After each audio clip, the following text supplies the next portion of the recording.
다 자리에서 일어서시겠습니다. 2025년 8월 10일 뇌푸른 주일 예배를 하나님 앞에 올려드리겠습니다.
전능하사 천지를 만드신 하나님 아버지를 내가 믿사오며 그 외아들 우리 주 예수 그리스도를 믿사오니 이는 성령으로 잉태하사 동정녀 마리아에게 나시고 본디오 빌라도에게 고난을 받으사 십자가에 못 박혀 죽으시고 장사한 지 사흘 만에 죽은 자 가운데서 다시 살아나시며 하늘에 오르사 전능하신 하나님 우편에 앉아 계시다가 저리로서 산 자와 죽은 자를 심판하러 오시리라.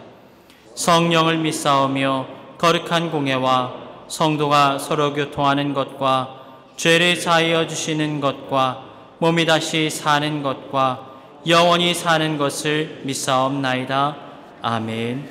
서신 채로 찬송가 586장 어느 민족 누구게나 함께 찬양하겠습니다. 나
모두 자리에 앉으시겠습니다.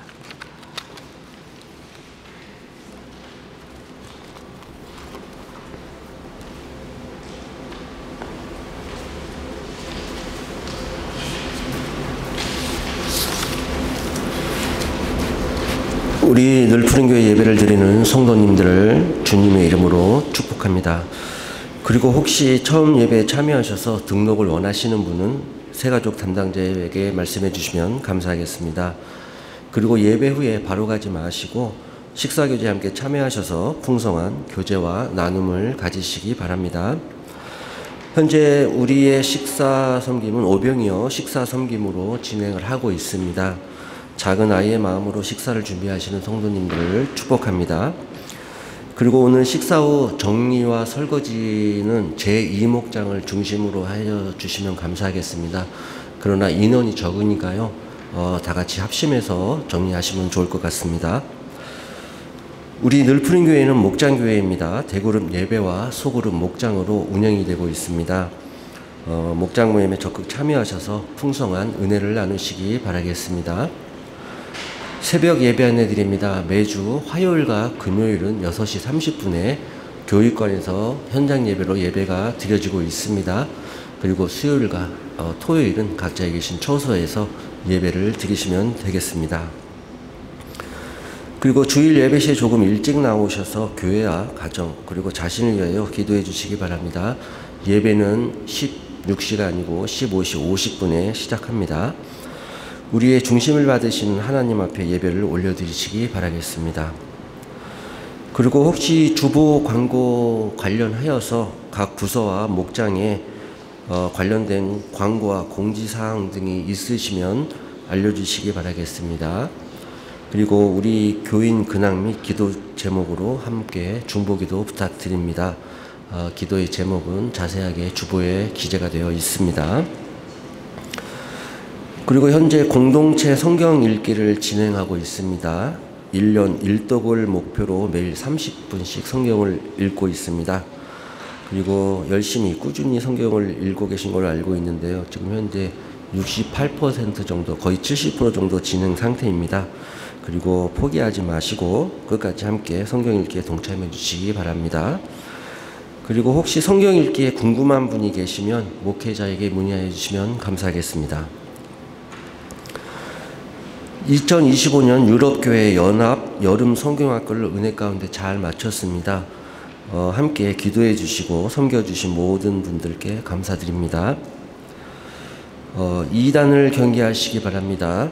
목사님께서 어떤 단체가 어떻게 접근하고 있는지 주보에 자세하게 적어 나왔으니까요. 주보를 참조해 주시면 감사하겠습니다. 큐티 안내 드리겠습니다. 이번 주 큐티 본문은 로마서 2장부터 로마서 8장까지의 말씀입니다. 저번 주에 생일자가 있었습니다. 김양희 집사님이 8월 4일 생일이었는데 다 같이 박수로 축하해 주시면 감사하겠습니다.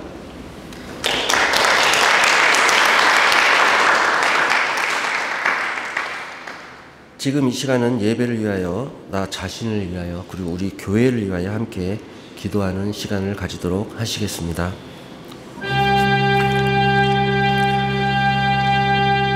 사랑이 많으시고 자비로우신 하나님 아버지, 우리 교회가 가정이가 삶의 자리 가운데 모든 어둠은 떠나가고 오직 예수 그리스도의 복음이 빛이 찬란하게 비추게 하여 주시옵소서.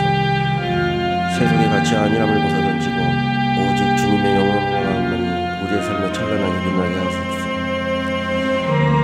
그 빛의 비추임을 받아 영혼기가 열려 하나님 말씀을 듣고 순종함으로 오직 하나님께 영광 돌리게 하여 주시옵소서.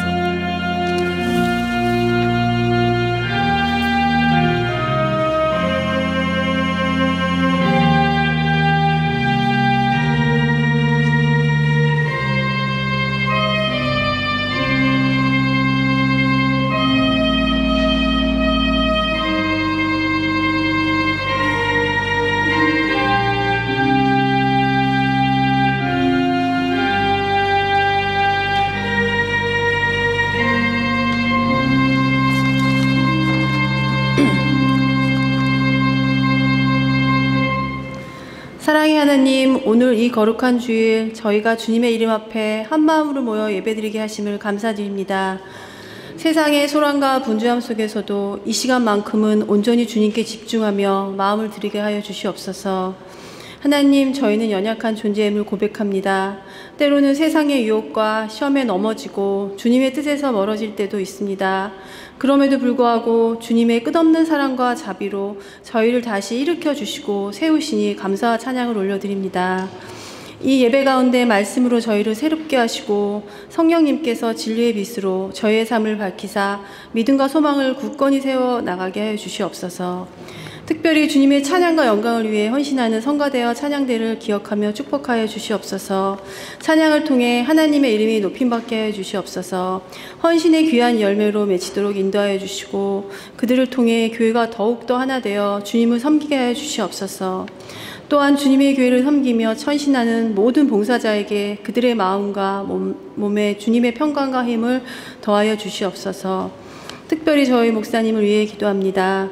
육체와 영혼이 강건하여 주님의 사역에 지치지 않게 하시고 늘 성령님의 인도하심과 지혜를 따라 교회를 세우게 하시고 목사님의 말씀을 통해 우리에게 주님의 사랑과 평강을 부어주시고 모든 일에 담대함과 겸손함으로 주님께 영광 돌리게 하여 주시옵소서. 주님, 이 세상의 아픔과 고통 속에 있는 이들을 위해 기도하며 위로와 희망을 전하는 저희가 되게 하시고 특히 아프니 소외된 이들에게 주님의 사랑과 은혜가 임하도록 저희를 사용하여 주시옵소서. 저희 교회가 서로 사랑하며 겸손히 섬기는 공동체가 되어 하나님의 복음을 힘있게 전하는 증인이 되게 하여 주시고 예배를 통해 하나님의 뜻이 온전히 이루어지도록 인도하여 주시옵소서. 오늘 이 예배 가운데 들려지는 말씀과 찬양을 통해 저희가 더욱 하나님께 가까이 나아가고 하나님께 영광 돌리는 삶을 살아가게 해 주시옵소서. 이 모든 말씀 예수님 이름으로 기도드렸습니다. 아멘.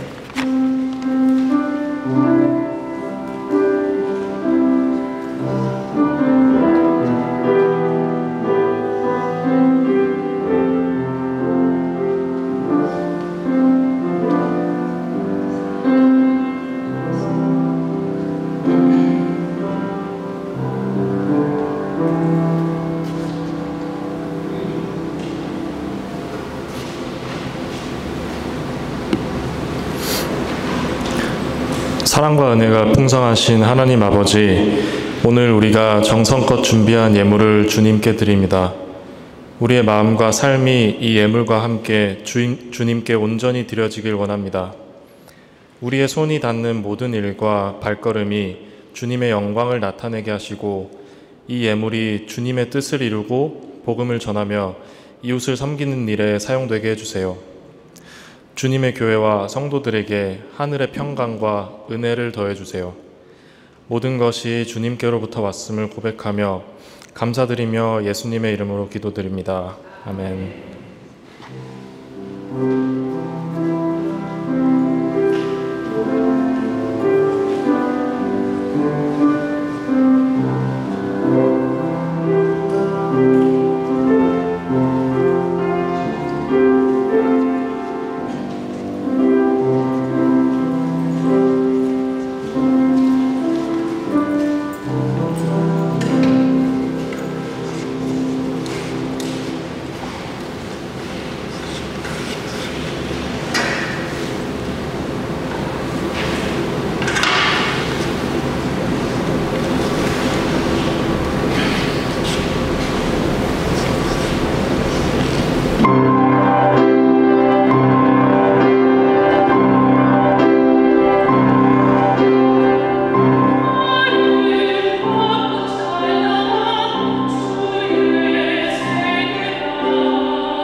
다 같이 자리에서 일어나시겠습니다. 오늘 우리에게 주신 하나님 말씀은 마가복음 4장 21절부터 25절까지의 말씀입니다. 마가복음 4장 21절부터 25절, 제가 한 절, 여러분들이 한 절 말씀을 교독하도록 합니다. 또 그들에게 이르시되 사람이 등불을 가져오는 것은 말 아래나 평상 아래에 두려함이나 등경 위에 두려함이 아니냐.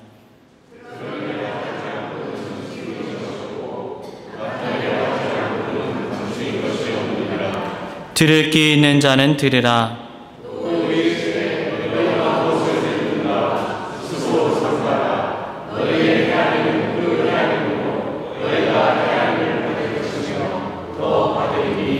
합독합니다. 있는 자는 받을 것이요 없는 자는 그 있는 것까지도 빼앗기리라. 아멘. 모두 자리에 앉으시겠습니다. 계속해서 마가복음을 통하여 예수님의 말씀을 나누고 있습니다. 오늘 우리가 읽은 마가복음 4장은 예수님께서 하나님 나라를 비유로 가르치신 내용 중에 하나입니다. 특별히 예수님께서 비유의 방식을 사용하셨던 그 이유가 무엇일까요? 그 시대를 살아가던 청중들이 진리의 말씀을 이해하기 쉽도록 하기 위해서 그림 언어로 말씀을 전하셨던 거예요. 그러니까 오늘 본문은 사실 당시 말씀을 듣던 어린 아이들까지도 쉽게 이해할 수 있는 내용입니다. 그런데 오늘 우리에게는 조금 낯설 수가 있어요. 왜냐하면 비유라는 것은 당대의 문화와 환경을 전제로 하기 때문에, 배경으로 하기 때문에 예수님 당시 1세기의 시대적인 배경을 알지 못하는 오늘 우리들은 이 말씀에 대해서 온전하게 이해하기가 조금 어려운 것이지요. 그렇다면 우리가 어떻게 해야 될까요? 방법은 단순합니다. 우리가 그들의 시선으로 말씀을 읽으면 됩니다. 이제 우리는 말씀을 통하여 2000년 전 유대 지역을 살아가던 청중의 시선으로 예수님의 가르침을 살펴보기를 원합니다. 예수님이 오늘 본문에서 이렇게 말씀하십니다. 21절, 또 그들에게 이르시되 사람이 등불을 가져오는 것은 말 아래나 평상 아래에 두려함이냐 등경 위에 두려함이 아니냐. 아마 이 말씀을 듣던 사람들은 곧 자신들의 집의 모습이 떠올랐을 거예요. 당시 유대인들의 가정집을 한번 여러분 생각해 보십시오. 당시 유대의 가옥들은 돌을 쌓아 올린 후에 흙과 회 반죽을 섞어서 덧발라 집을 만들었습니다. 지붕은 종려나무 잎을 겹겹이 쌓아 올리고 난 후에 한 겹씩 층층이 자갈을 올리고 거기다 진흙을 덧발라서 완성을 하였습니다. 특별히 오늘날의 집의 형태와 다른 특징이 한 가지가 있었는데 그 집에는 창문이 없거나 아주 작은 창문만이 존재했다라는 거예요. 그리고 이 창문은 벽 위쪽, 그러니까 천정 가까이에 마치 구멍을 뚫듯이 조그맣게 뚫어 놓았습니다. 그러다 보니까 사실은 빛이 별로 안 들어와요. 채광이 좋지 않아요. 그래서 집안이 항상 캄캄합니다. 왜 당시에는 그런 집을 지었던 것일까요? 아니, 오늘날처럼 창문을 넓게 내면 빛도 많이 들어오고 통풍이 잘 되는 장점이 있지 않았겠습니까? 근데 여러분, 그 당시에는 사실 유리가 없잖아요. 무엇보다도 기후 특성상 창문을 크게 만들게 되면 여름에는 햇빛으로 인하여서 실내 열기가 가득 채워지게 됩니다. 그러다 보니까 이 집안이 뜨겁게 데워집니다. 또 겨울에는 어떻습니까? 한기가 심하게 들어오게 돼요. 또 바람이 자주 불게 되니까 모래먼지가 쏟아져 들어오게 되어집니다. 그래서 작은 환기구와 같은 구멍이 벽 위쪽 천장 근처에만 있었던 거예요. 그러니까 오늘날의 개념처럼 창문을 열어서 바깥의 풍경을 구경한다? 여러분, 이건 오늘날의 개념인 거예요. 그러다 보니까 한낮에도 이 집 안에는 어두워요. 그래서 이 어두운 실내를 밝히는 유일한 방법은 바로 등불이었습니다. 이 등불은 손바닥 크기의 작은 토기에 올리브 기름을 부어서 심지를 태우는 방식이었어요. 그 당시에 기름은 매우 귀했고 불씨를 유지하는 것도 사실상 어려웠습니다. 여러분, 등잔에 불을 어떻게 붙여야 될까요? 지금 이 집안에 들어오면 밝은 곳에 있다 갑자기 들어오면 어두워서 하나도 안 보이는 거예요.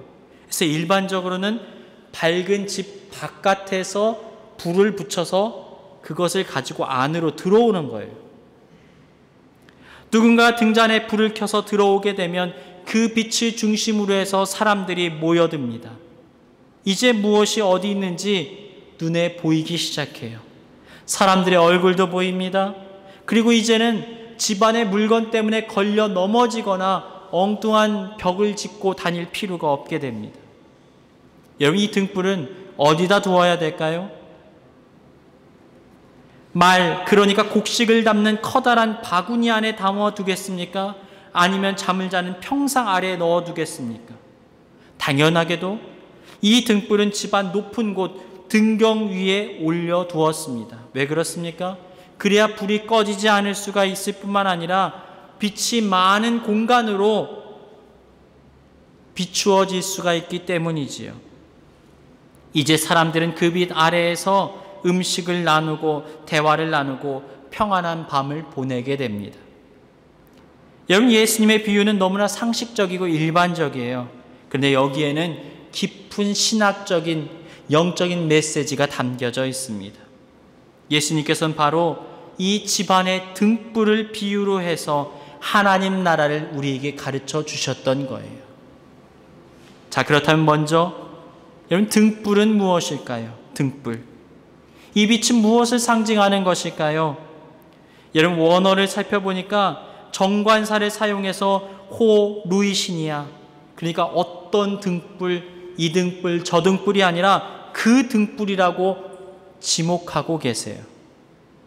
그러니까 예수님께서는 이 등불을 단순히 집을 밝히는 조명 도구를 말하는 것이 아니라 그 빛, 그 등불, 그러니까 빛으로 오신 예수 그리스도를 상징하고 계신 거예요.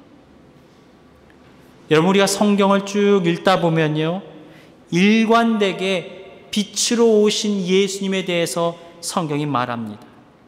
또 빛을 통하여서 구원과 은혜를 베풀어 주시는 놀라우신 하나님의 역사를 우리는 발견하게 돼요. 구약 성경을 살펴볼까요? 어떤 내용이 등장합니까? 시편 27편 보니까 이렇게 고백합니다. 여호와는 나의 빛이요 나의 구원이시니.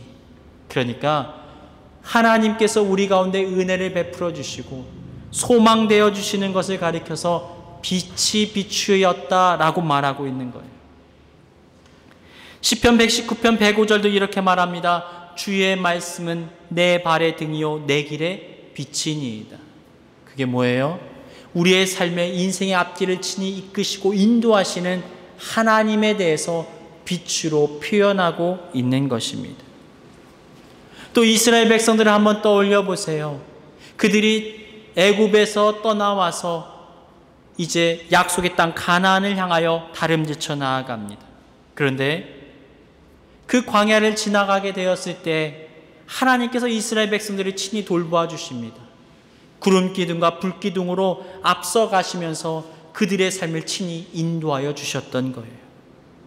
불 기둥, 그 캄캄하던 광야의 그 어둠을 밝히는 빛이 바로 하나님의 불이었습니다. 또 신약 성경을 살펴보니까 이렇게 말합니다. 요한복음 8장 12절, 대표적인 말씀이잖아요. 나는 세상의 빛이니 나를 따르는 자는 어둠에 다니지 아니하고 생명의 빛을 얻으리라. 하나님의 아들 예수님께서 세상의 빛으로 오셨다라는 거예요. 그리고 그 빛은 모든 어둠을 밝히십니다. 그리고 그 빛이 어두운 우리의 삶과 심령 안에 들어오셔서 모든 것을 밝히시는 거예요. 여러분, 이 비유에 등장했던 집은 우리의 내면을 말하는 거예요. 우리의 영혼을 말하는 거예요. 우리의 삶의 자리를 말하는 것입니다.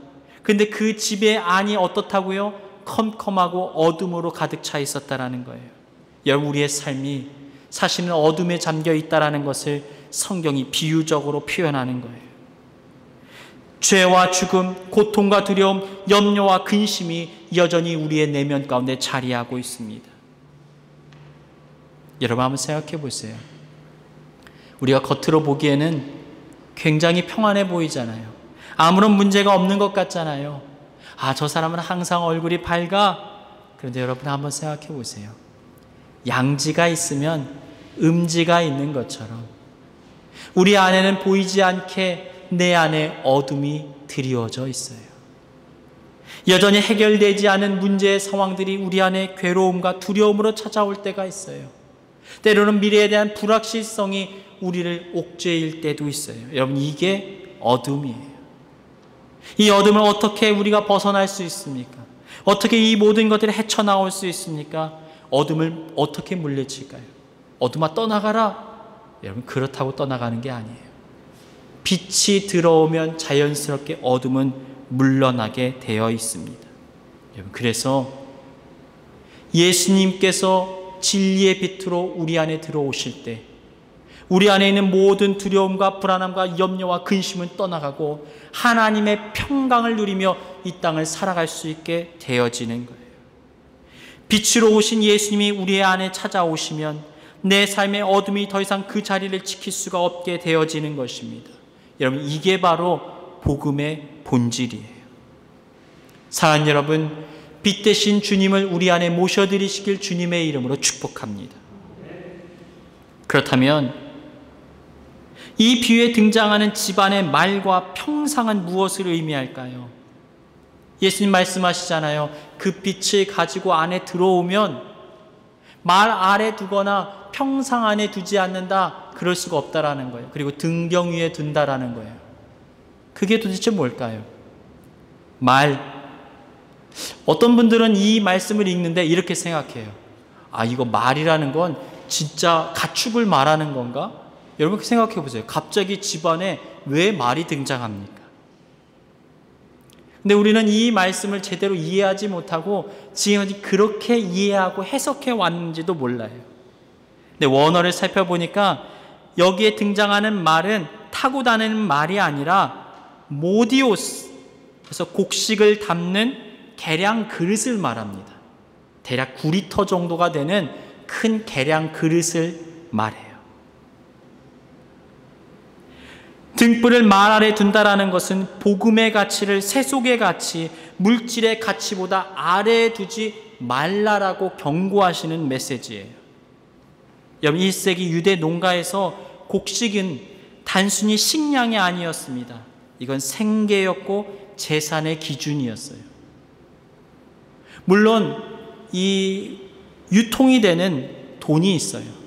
그런데 그것보다는 이 유대 농가의 사람들이 주로 사용했던 모든 것들은 뭐예요? 이 밀이나 곡식을 단위로 나누어서 돈의 가치로 사용해 왔습니다. 특별히 이 말이라는 것은 가격 또 돈의 가치, 이익을 재는 도구였기 때문에 세속의 가치, 물질적인 계산의 상징이었다라는 거예요. 그러니까 쉽게 말하면 저울과 같은 거예요. 이만큼 이거는 얼마의 가치가 있어. 이만큼 이거는 얼마의 가치랑 바꿀 수가 있어. 이거는 얼마면 살 수 있어. 이런 걸 말하는 거예요. 이 말이라는 것은 그 계량을 하는 그릇을 말해요. 근데 그것을 밑에다가 그 등불을 놓는다라는 것은 무엇을 의미합니까? 복음의 가치, 예수님의 빛이 되시는 은혜의 가치, 진리의 가치를 세속의 가치, 물질의 가치보다 아래에 두는 것을 지금 말하는 거예요. 예수님이 이렇게 말씀하시는 거예요. 너는 복음의 가치를 어떻게 여기고 있느냐는 거예요. 복음을 가져와서 돈과 물질의 저울 아래 내버려 둘 것이냐고 물어보시는 거예요. 우리 때때로 그럴 때가 있잖아요. 복음이 세상의 돈의 가치보다 보잘것없어 보일 때가 있어요. 교회를 섬기고 봉사하는 일이 무가치하게 느껴질 때가 있어요. 그거 돈 버는 일 아니잖아. 아니 그렇게까지 돈을 내면서 봉사하면서 이렇게 수고하면서 이렇게 살아갈 이유가 뭐가 있어? 지금 이 돈의 가치와 세상의 가치와 이 복음의 가치가 과연 어떠한지에 대해서 우리에게 지금 질문을 던지시는 거예요. 만약 복음을 세속적인 잣대로 평가하는 순간 어떤 일이 벌어진다고 말하고 있는 거예요? 빛은 가리워질 수밖에 없는 거예요. 이 말씀 나에게 도움이 되나? 주님을 모시고 주인으로 삼고 헌신하면 결국 내 손해가 아닌가? 전도하고 봉사하고 교회 섬기는 일은 시간 낭비고 돈 낭비 아니야? 이러는 순간 그 그릇 밑에 그 등불을 놓는 행위예요. 그러면 그 빛은 가리워질 수밖에 없어요. 어둠이 다시 그 집안 곳곳을 채울 수밖에 없게 되는 것입니다. 사랑하는 여러분, 물질이 복음의 가치를 재는 기준이 될 수가 없는 거예요. 복음은 거래되는 상품이 아니라 생명을 살리는 하나님의 능력이 된다라는 거예요. 그 말씀의 빛이, 그 은혜의 빛이 비춰지지 않으면 우리는 죽은 자로 살아갈 수밖에 없는 거예요. 그래서 주님은 이렇게 말씀하시는 거예요. 그 복음의 빛을 말 아래 두지 마라. 복음은 돈보다 재산보다 훨씬 더 가치 있다라는 거예요. 여러분의 삶은 어떠합니까? 여러분 진정으로 복음의 은혜가, 십자가의 은혜와 감격이 세상의 어떤 가치보다 더 고귀하다고 여기십니까? 여러분 이제는 여러분의 그 복음의 빛을 등경 위에 삶의 중심에 두시길 주님의 이름으로 축복합니다. 두 번째로 또 여기 재밌는 표현이 등장하잖아요. 평상 아래 두려 하느냐. 여러분 평상이 뭐예요? 저기 시골 가면요, 이 마당에 평상이라고 하잖아요. 상을 놓잖아요. 그리고 거기에 눕기도 하고 앉아있기도 하잖아요. 오늘날로 말하면 침대나 누울 자리입니다. 1세기 유대 사회에서 클리네는 잠자는 곳을 넘어서 안락, 휴식, 사적인 영역을 말했어요. 이 부유한 집일수록 이 평상에 누워서 식사도 하기도 하고 휴식을 취하기도 하고 잠을 청하기도 했습니다. 그러니까 평상이 크면 클수록 잘 사는 집이에요. 그런데 이 평상 아래에 등불을 놓는다는 것은 무엇을 의미합니까? 복음의 빛을, 예수 그리스도의 빛을 우리의 정욕과 욕망 아래 내려두지 말라라는 거예요. 복음이 우리의 안락을 위협하면 그걸 덮어버리는 행동을 말하는 거예요. 주님은 우리에게 이렇게 말씀하시는 거예요. 혹시 복음의 빛이 너의 평안함과 육신의 정욕을 쫓아 갇혀있지는 않느냐. 여러분 사도 요한이 이렇게 말하잖아요. 육신의 정욕과 안목의 정욕과 이생의 자랑은 다 세상으로부터 온 것이다. 때때로 우리는 이러한 갈등 가운데 놓여질 때가 있습니다. 복음의 은혜와 감격이 날마다 우리의 가슴과 심령 가운데 타들어가야 되는데 그렇지 못한 거예요. 몸이 피곤하면 몸이 중요하지 교회가 중요해. 내가 오늘 푹 쉬어야 내가 월요일부터 열심히 일을 할 수 있지 않겠어? 그러니 우선순위를 바르게 정해야 돼 라고 우리의 평상 아래 복음의 가치를 내려놓을 때가 있다라는 거예요.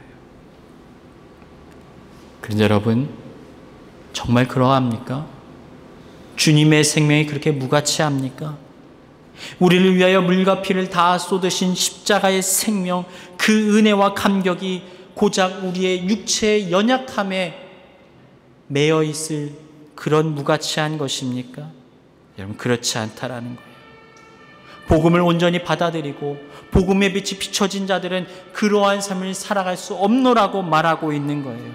사랑하는 여러분, 빛을 평상 아래 두지 말고 여러분의 육체가 말하는 대로 여러분의 마음이 여러분이 유혹의 삶을 살아가는 그대로 내버려 두지 말고 여러분 등경 위에 놓으시길, 여러분의 마음의 중심에 두시길 주님의 이름으로 축복합니다. 이제 예수님은 등잔을 등경 위에 두라고 말씀하십니다.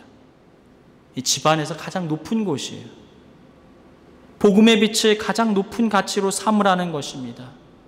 여기에 있어야 사람들이 건드리지 않고 여기 있어야 이 빛이 온 집안으로 퍼져나가게 됩니다.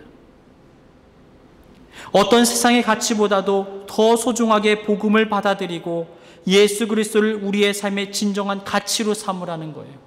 그것을 바라보고 이 땅을 살아가라고 말씀하시는 거예요.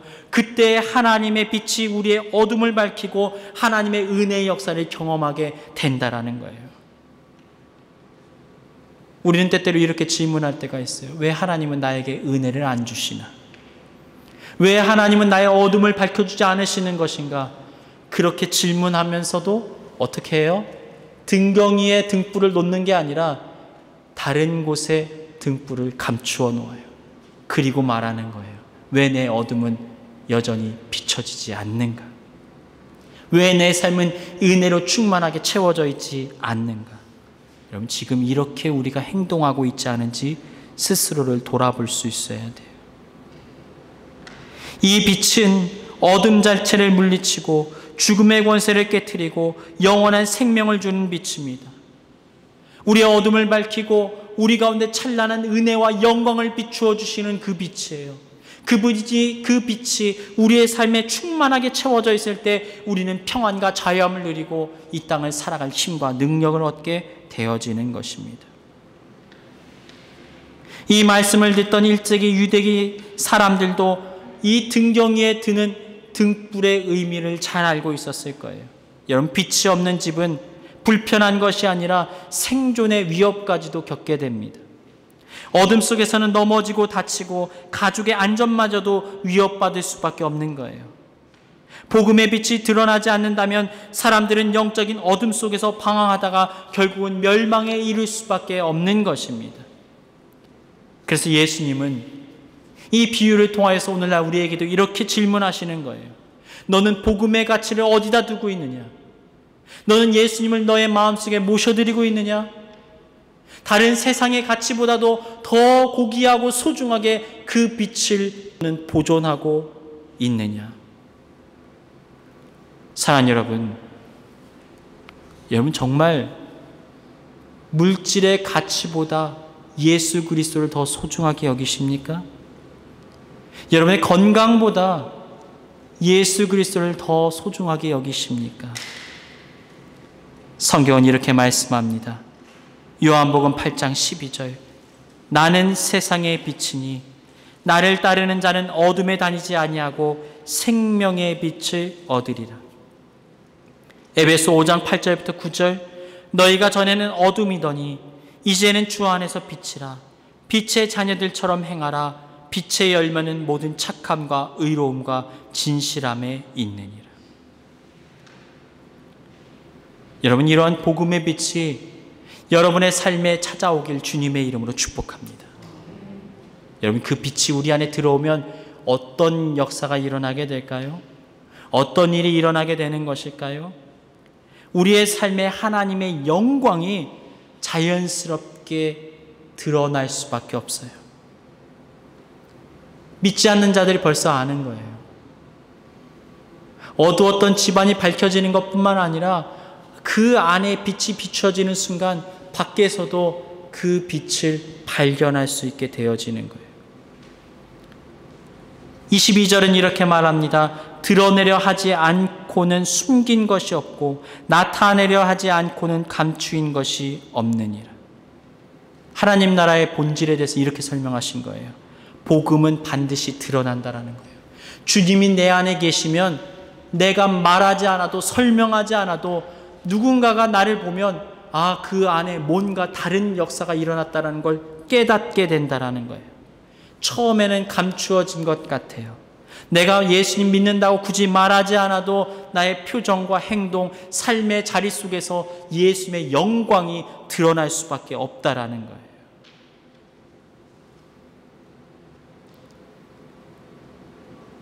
작고 보잘것없는 작은 빛처럼 비추어지지만 이 빛이 우리 안에 들어오는 순간 우리의 영혼을 변화시키고 가정을 변화시키고 공동체의 역사를 바꾸고 새 하늘과 새 땅이 완성되어지는 거예요. 여러분, 예수님을 여러분의 마음 가운데 모셔드리고 그 은혜를 더불어 살아가시길 주님의 이름으로 축복합니다. 예수님이 내 안에 오시면 나뿐만 아니라 내 주변의 사람들이 이미 그분의 임재를 느껴요. 아니, 무슨 좋은 일 있어? 뭔가 좀 달라진 것 같아.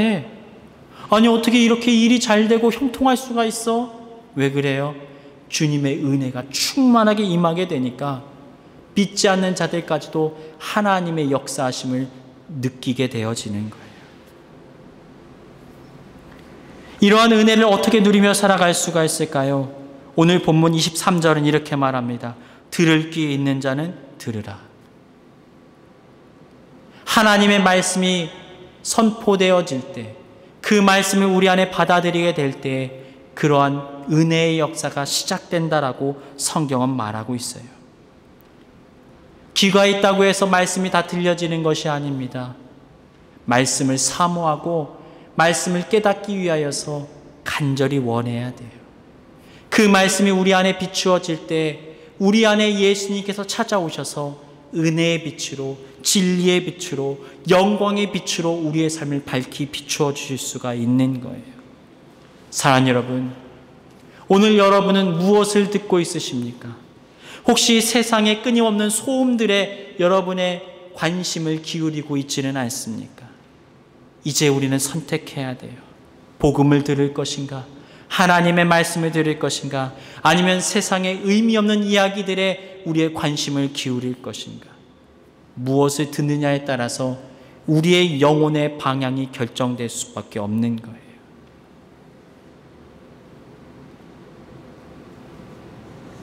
또 우리는 하나님의 은혜를 간절히 사모해야 합니다. 24절부터 25절은 이렇게 말합니다. 너희가 무엇을 듣는가 스스로 삼가라. 너희의 헤아리는 그 헤아림으로 너희가 헤아림을 받으며 더 받으리니 있는 자는 받을 것이요 없는 자는 더 있는 것까지도 빼앗기리라. 여러분, 여기에 등장하는 헤아림이라는 단어는 곡식이나 물건을 재는, 분량을 재는 기준을 말하는 거예요. 그러니까 앞서 얘기했던 것처럼 그러니까 이 계량하는 그릇과 같이 그것을 재는 기준을 말하는 겁니다. 쉽게 말하면 이렇게 말씀하시는 거예요. 네가 말씀을 얼마나 소중히 여기고 가치 있게 여기느냐에 따라서 하나님께서도 너의 삶의 영혼의 그릇에 은혜를 더 충만하게 부어 주시겠다라고 말씀하시는 거예요. 이게 오늘 본문이 말하고 있는 중심 메시지입니다. 여러분, 그릇이 작으면 많이 담을 수가 없어요. 그런데 내가 준비된 그릇이 많으면 거기에 가득 우리는 추수의 열매를 담을 수가 있게 되어지는 거예요. 주님, 내가 하나님의 은혜가 필요합니다. 주님의 은혜가 아니고선 살아갈 수 없습니다. 오 주님, 오늘 이 시간 나에게 임재하셔서 말씀하여 주시고 우리의 삶을 친히 인도하여 주옵소서. 간절함과 순종의 마음으로 주님의 은혜를 사모하게 될 때 우리의 영혼을 그릇을 채우시는 하나님의 놀라운 역사가 임하게 되어지는 거예요. 근데 성경에 뭐라고 말해요? 받은 사람은 더 많이 받고 적게 받은 자는 그 있는 것도 빼앗긴다고요. 여러분, 신앙에는 멈추는 게 없어요. 앞으로 나아가든지 아니면 뒤로 물러서든지. 우리가 영적으로 하나님을 더욱 사랑하고 사모하고 우리가 성장하고 성숙해 나아갈수록 더 많은 하나님의 은혜의 빛이 비추어지는 거예요. 머뭇거리는 순간 우리는 사실 뒷걸음치고 뒤로 물러서고 있는 거예요. 사랑하는 여러분,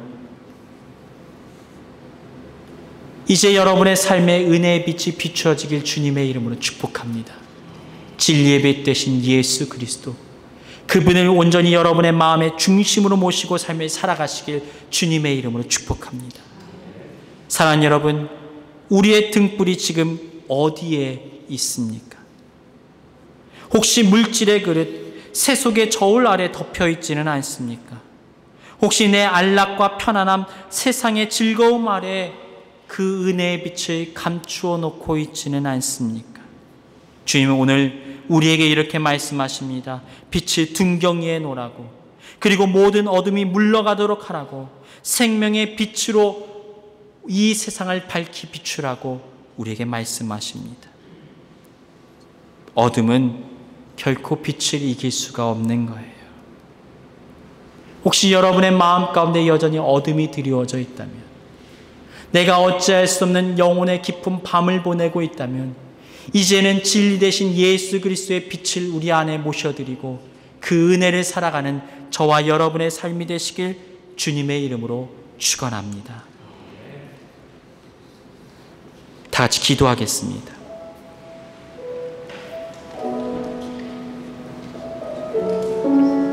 사랑과 은혜의 빛이 되시는 주님, 우리의 어둠을 밝히시고 죽음과 죄의 권세를 깨뜨리신 주님께 감사와 찬양을 올려드립니다.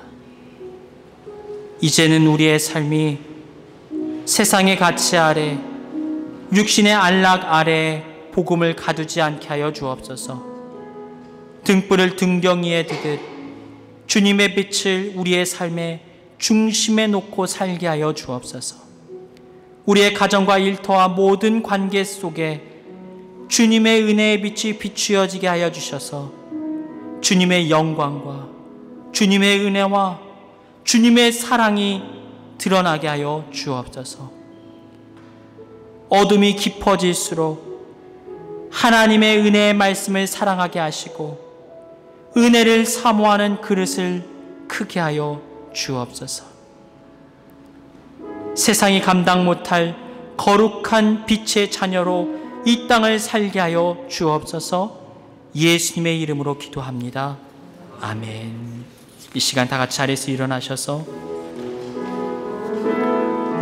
이 찬양의 고백을 올려드렸으면 좋겠습니다. 받은 말씀 붙들고 주님 빛으로 임하여 주셔서 모든 어둠을 밝히시고 우리에게 영광의 빛을 밝히 비추어 주옵소서라고 함께 찬양하며 주 앞에 나아가시겠습니까?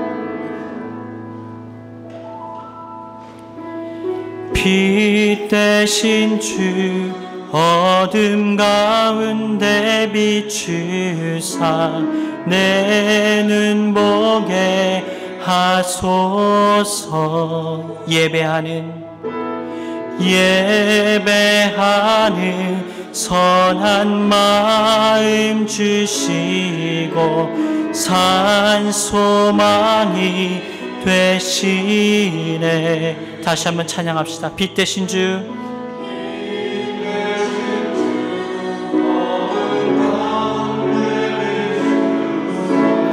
내 눈 보게 하소서.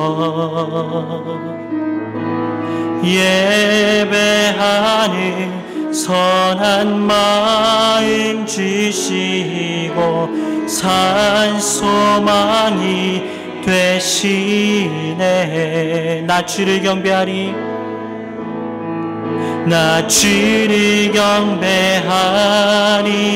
엎드려 절하며 고백해 주 나의 하나님. 오 사랑스런 주님, 존귀한 예수님, 아름답고 놀라우신 주. 만유의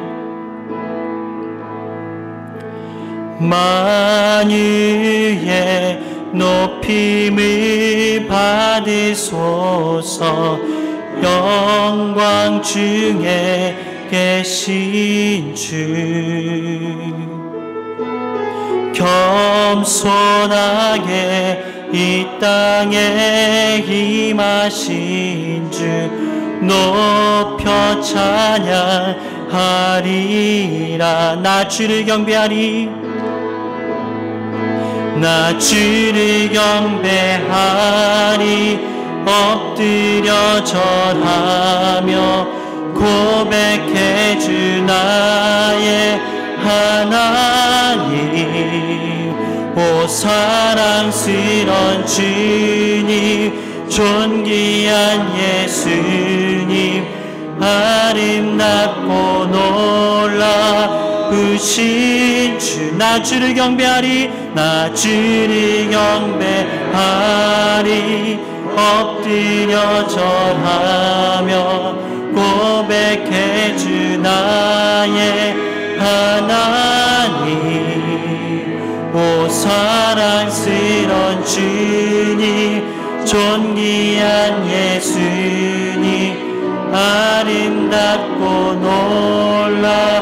놀라우신 주. 우리 목소리로만 찬양합시다. 다시 한번.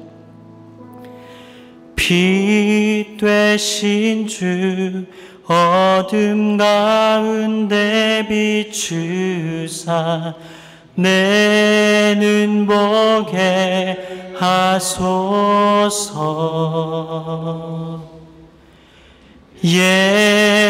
예배하는 선한 마음 주시고 산 소망이 되시네.